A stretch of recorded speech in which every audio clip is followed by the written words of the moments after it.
Gebrewold. I'm 17 years old and I'm from Vancouver, Canada. Well, I'm one of the debaters, but I've gotten a little bit involved in some of the media stuff that they've got going on here, and it's been a lot of fun. This is my second time around at Heart of Europe, and it's just been a blast. What do you think about the motions? Which ones did you like the most, and which ones felt challenging or problematic to you? Well, I liked a lot of the motions. The prep motions usually give people a good run for their money. Right off the bat, I was having a lot of fun. I was in 3 of those. I was on a 4-person team, so we kept cycling people out. My favorite motion at this tournament was probably war. This house believes that war causes more harm than good, because I was saying that war causes more harm than good. And it's just lots of fun with the rhetoric. So, how do you feel about your performance on the tournament? How do I feel about my performance? Well, I was here last year, and last year I did some good things. I didn't come too bad, but I feel like this year I got to test myself a lot more and grow as a debater. I got to see how much over the last year I've improved in terms of content, in terms of engaging and finding the clash, in terms of all the things that really makes a strong debater. By no means was I perfect. I didn't carry my team or anything. I had fantastic teammates. I can't say that enough times, but really I feel like I brought a lot more to the table as a high-level debater, and I feel like that helped me bring my team to a further place in the tournament. Which place did you end up on? Well, we ended up going undefeated up until the final round of prelims, and going 7-1, so ranked 3rd place after the prelims, going into the breaks. Made it to quarterfinals, so at the end we were the 5th place team in the tournament, which is not bad at all. At first it was kind of devastating, but then I thought about it. I was like, this is an international tournament with some of the strongest debaters out there. I can take a happy 5th place. So it was a lot of fun. What do you think about the other cultures? Oh man, well, I'm from Canada, so a lot of people would argue that I get a lot of culture from the different people coming into Vancouver from a bunch of different countries. But seeing people like native to their actual home countries coming into a place that's legitimately full-out multicultural, with just such a strong emphasis on bridging gaps and bringing people together, I thought that was fantastic. And it's always been my favorite part of the tournament, to just kind of build the bonds and friendships and camaraderie that comes with an international tournament coming together for one goal. What do you think about Olomouc and Czech Republic? Oh my God, what's not to love? I mean, whenever you land in Prague, well, I'm from Canada by the way, so none of our buildings look anything like this.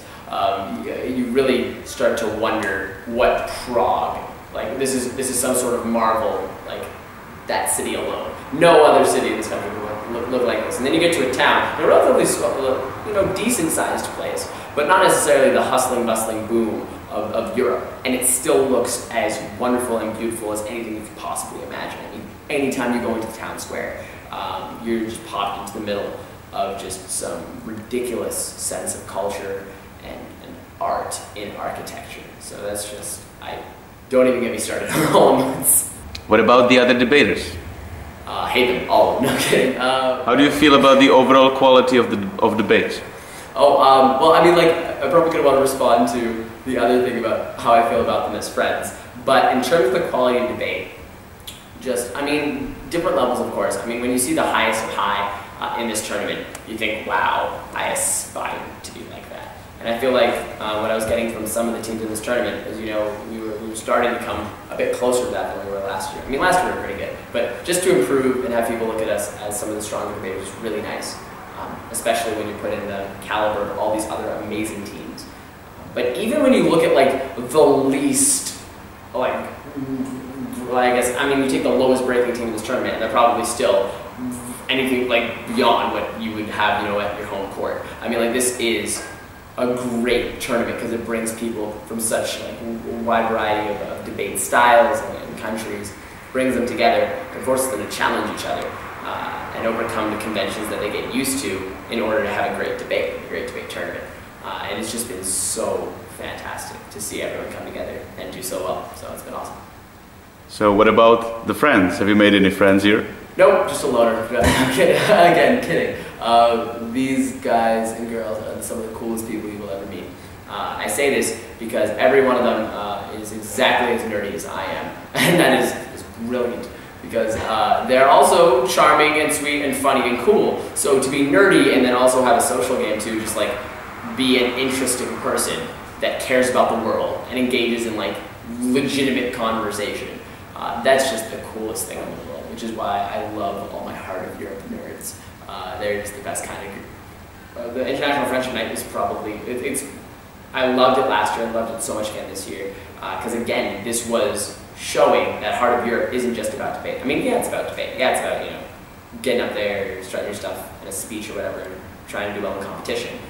But it's more than that. It's about bringing people together, just to compete, yeah, but also learn from each other. And I think that's one of the biggest things I've learned at this tournament as a debater, as a person, becoming culturally more aware, knowledgeably, just better person overall. And International Friendship Night was like the opportunity for me to embrace other cultures and people around the world and build a friendship and a bond that goes beyond the competition, which is the most important thing for me at this type of tournament. So.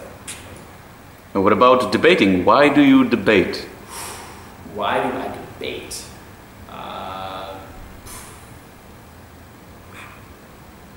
Hitting with the hard questions this time.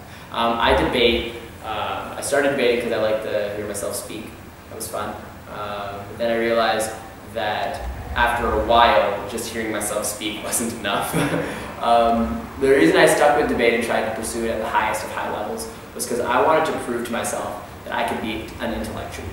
And for me, an intellectual is able to understand, comprehend, and bring something to the table. I don't look at this as argument. I don't look at this as conflict. I look at this as a hub of ideas. And really, with debate, I'm just trying to bring the best kind of ideas, the best kind of solutions that we're trying to put in place in the world or whatever. So for me, it's just testing my ability to think and apply what I think about the world to the world and try and make it, you know, a little bit more awesome. Which formats have you debated? I just finished the British Parliamentary track, which was just before the World track. Awesome, by the way. Somehow I managed to make the final, so that was pretty cool. Worlds, we have Canadian National Debate format, which is kind of like Worlds. You just take out the third speeches. I debate cross-examination, which is another cool format. My exposure to debate has been not as great as some people. I mean, like I've been debating for about a year and a half now, but for me, Worlds is my favorite style of all styles because I feel like it's just the epitome of debate. It is like everything you want. It is content. It is understanding the clash. It is interpreting what is important in a resolution, pushing why you won, and just like responding to the material, reconstructing argument, strategy, content, style. It's everything in one awesome management of debate awesomeness. If you want something really easy that doesn't challenge you, that doesn't make you uncomfortable, don't come to this tournament, because this tournament will not be anything like that for you. This tournament will push you to overcome every obstacle you've ever faced in the realm of debate, social interaction, being put in a foreign country with people that are your friends, but then also some that are just like you're just getting to know, understanding team dynamics, understanding all that sort of stuff is going to force you to grow as a person. And you get very few opportunities to do that in a safe place where like the worst thing that can happen is you might not necessarily win a tournament. So if you want to grow as an intellectual and as a person overall, come. But if you want to, I guess not, stay home. We'll try and have fun without you. Stay pretty. Yeah.